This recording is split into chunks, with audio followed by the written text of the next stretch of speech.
आज हम सीखेंगे कि कोई भी कंपनी जो है शेयर इशू किस तरीके से करती है और जब शेयर इशू करती है तो क्या-क्या एंट्री उसकी करनी होती है। जर्नल एंट्री हम सीखेंगे, ठीक है? तो कोई भी कंपनी जब शेयर्स को इशू करेगी यानी कि शेयर कैपिटल को इशू करेगी, तो वो 2 कंडीशंस में कर सकती है, या तो एट पार कर सकती है या फिर एट प्रीमियम कर सकती है। एट पार का मतलब है कि ₹100 का शेयर है और वो ₹100 में ही उसको इशू कर रही है, ठीक है?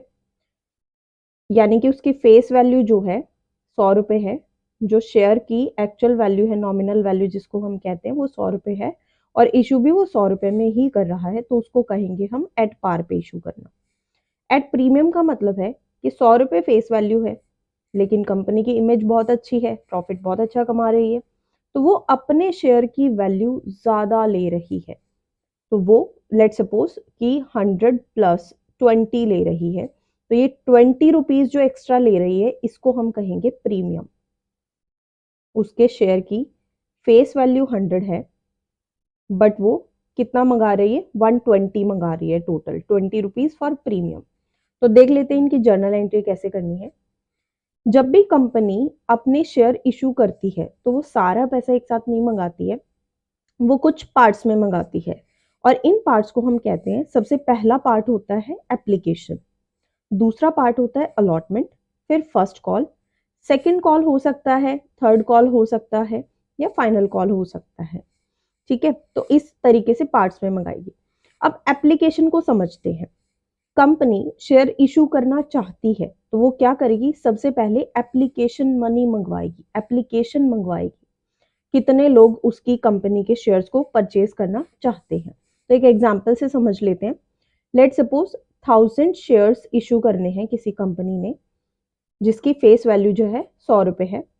वो एप्लीकेशन पे ₹30 मंगा रही है, अलॉटमेंट पे ₹20 मंगा रही है, फर्स्ट कॉल पे ₹25 एंड फाइनल कॉल पे भी ₹25, 25, ठीक है?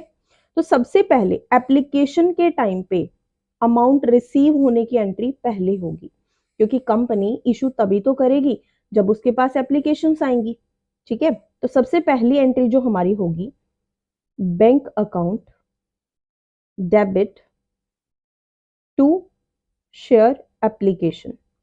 वो जो शुरुआत में पैसा मंगा रही है वो एप्लीकेशन के लिए मंगा रही है, तो bank account debit to share application account.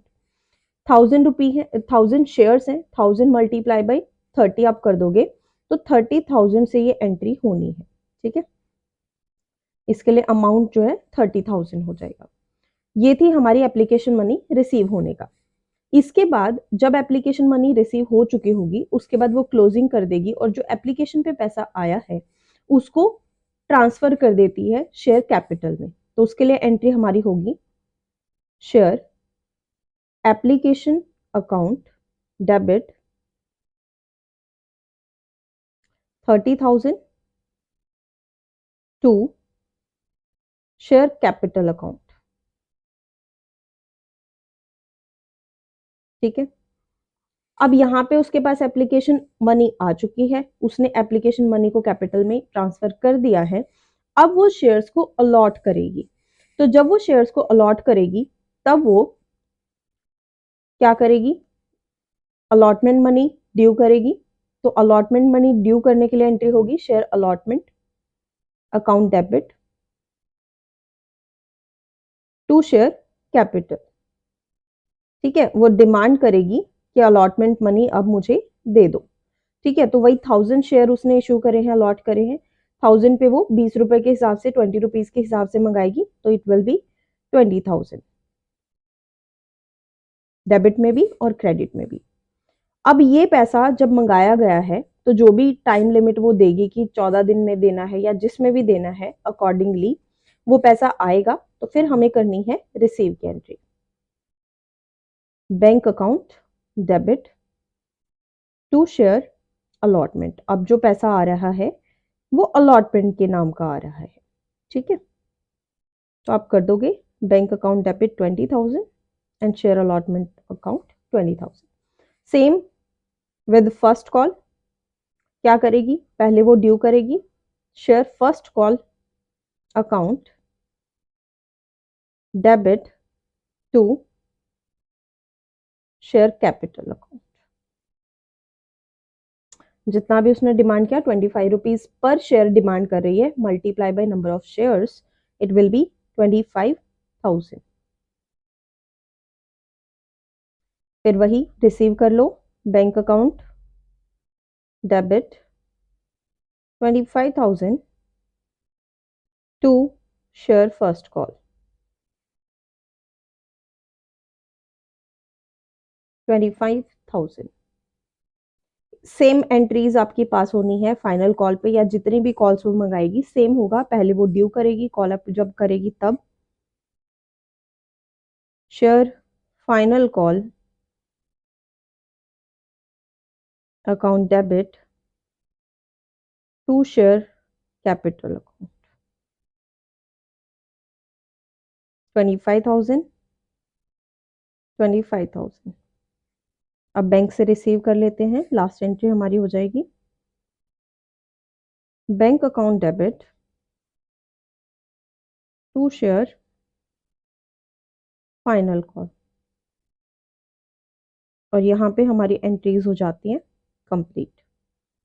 तो ये जो हमारा केस था ये एट पार था कि 100 रुपये का शेयर है, 100 रुपये में ही इशू कर रही है, 30 रुपीज एप्लीकेशन पे, 20 रुपीज अलॉटमेंट पे, 25 फर्स्ट कॉल पे, 25 फाइनल कॉल पे। तो इस तरीके से हमें एंट्रीज करनी है। अब आ जाते हैं प्रीमियम को समझ लेते हैं, प्रीमियम पे कैसे करेगी।